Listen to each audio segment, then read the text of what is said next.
Año 323 a.C. Alejandro Magno, amo del mundo conocido, agoniza en su lecho de muerte en Babilonia. Sus generales le preguntan, ¿a quién dejas tu imperio? Su respuesta hundiría al mundo en 50 años de guerra total. Al más fuerte.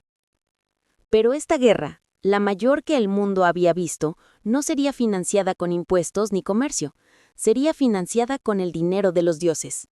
Lo que Alejandro dejó atrás no era simplemente un imperio, era un monstruo que se extendía desde Grecia hasta la India, un territorio tan vasto que tomaría meses atravesarlo a caballo. 32 ciudades llevaban su nombre. Desde las costas del Mediterráneo hasta las orillas del río Indo, una sola voluntad había unificado pueblos que nunca se habían conocido entre sí. Griegos, persas, egipcios, bactrianos, todos bajo un solo estandarte. Y en el corazón de este imperio, yacía algo que cambiaría todo, el tesoro más grande jamás reunido en la historia humana. Cuando Alejandro conquistó Persia, no solo tomó un reino, capturó la riqueza acumulada durante 200 años por el imperio persa, la superpotencia de su era. Hablamos de 180,000 talentos de plata y oro. Para ponerlo en perspectiva, un solo talento era suficiente para pagar a un soldado durante 9 años. Multiplica eso por 180,000. En términos actuales, esta fortuna equivaldría a varios billones de dólares. Era suficiente dinero para comprar el mundo entero o destruirlo. Pero había un problema. Alejandro no dejó heredero. Tenía un hijo ilegítimo con Roxana, su esposa persa, pero era un bebé. Tenía un medio hermano, Filipo Arrideo, pero era mental y físicamente incapaz de gobernar. Y sus generales, los hombres más brillantes y ambiciosos de su época, sabían exactamente lo que significaba esa fortuna. El poder absoluto estaba ahí, esperando. Solo tenían que tomarlo. Ptolomeo Lagos, el estratega astuto, el más cercano a Alejandro, tan cercano que algunos susurraban que era en realidad su medio hermano, Ptolomeo se movió rápido.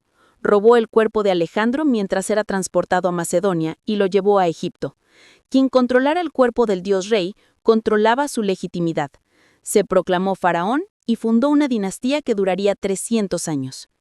Seleuco Nicátor, el comandante de los elefantes de guerra, perdió Babilonia 2 veces y la reconquistó 2 veces.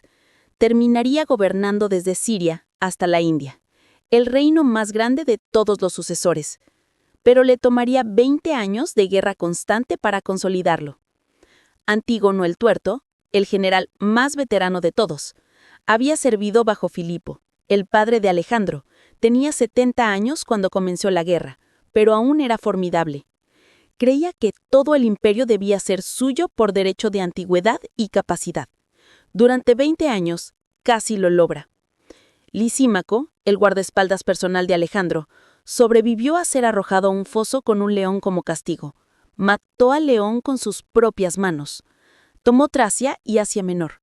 Casandro, quien asesinó a la madre, esposa e hijo de Alejandro para consolidar su control sobre Macedonia. Perdicas, quien intentó mantener el imperio unido y murió traicionado por sus propios hombres. Cada uno era un conquistador por derecho propio, capaz de comandar ejércitos de decenas de miles. Cada uno había aprendido el arte de la guerra del mejor maestro que jamás existió. Al principio, intentaron dividir el imperio, gobernar juntos como regentes del hijo de Alejandro. Firmaron tratados, hicieron promesas, juraron lealtad al bebé rey que nunca gobernaría. Duró menos de 2 años. La desconfianza creció como veneno.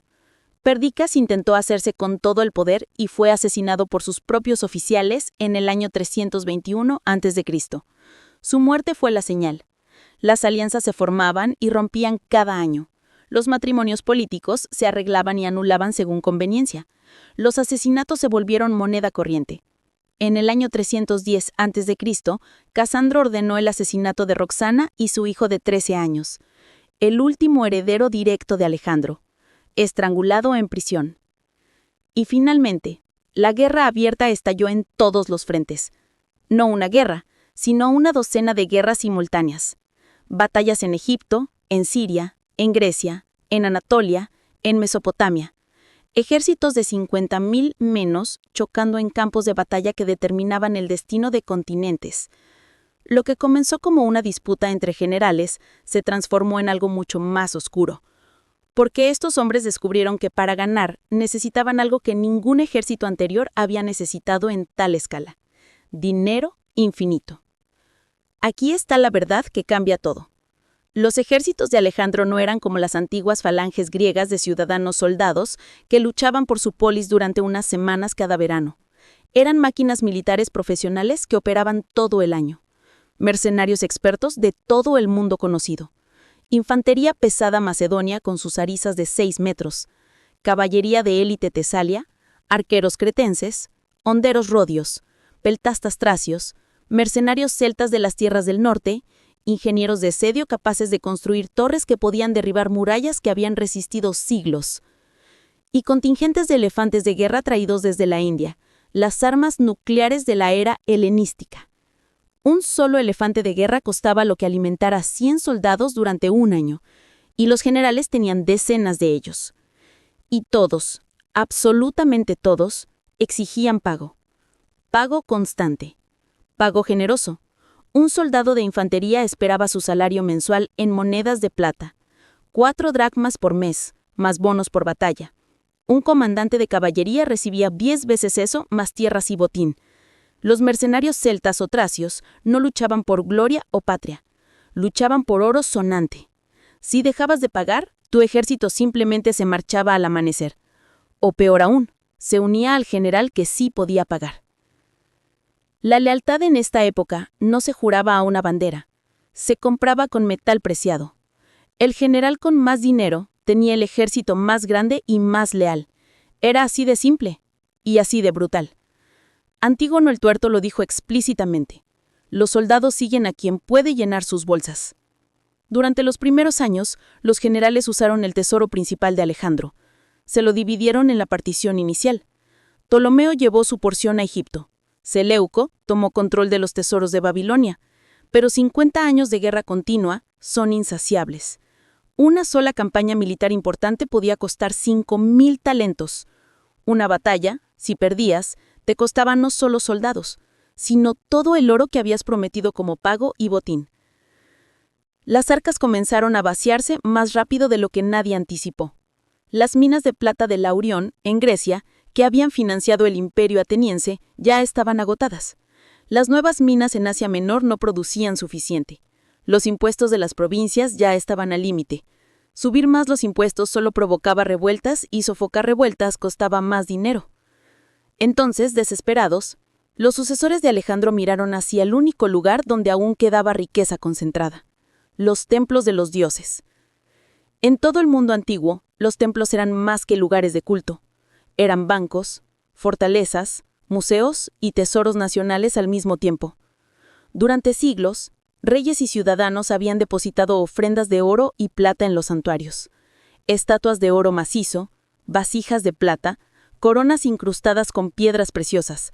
Cada victoria militar, cada cosecha abundante, cada nacimiento real se celebraban con ofrendas que se acumulaban generación tras generación. Los templos de Apolo en Delfos albergaban el oráculo más famoso del mundo y fortunas incalculables. Los santuarios de Babilonia, donde los sacerdotes habían acumulado riquezas durante 1000 años. Los complejos religiosos de Egipto, donde los faraones habían depositado el tributo de siglos. El templo de Artemisa en Éfeso, una de las 7 maravillas del mundo, lleno de tesoros. Y lo más importante, ese dinero se consideraba sagrado, intocable, propiedad de los dioses mismos. Tocar el oro de los templos era más que un crimen, era blasfemia, era invitar la maldición divina. Todos lo sabían, todos lo temían, pero cuando un general necesita pagar a 30,000 mercenarios antes de una batalla decisiva, cuando tus soldados están al borde del motín porque no han recibido su salario en meses, cuando tu rival está contratando todos los mercenarios disponibles porque tiene más oro que tú, la tentación se vuelve irresistible. Uno tras otro, los sucesores de Alejandro comenzaron a saquear los templos. No a todos a la vez, no abiertamente. Comenzó como préstamos temporales que nunca se devolvían. Luego confiscaciones por necesidad militar. Finalmente, saqueo directo. Ptolomeo tomó oro de los santuarios egipcios para financiar su guerra contra Perdicas.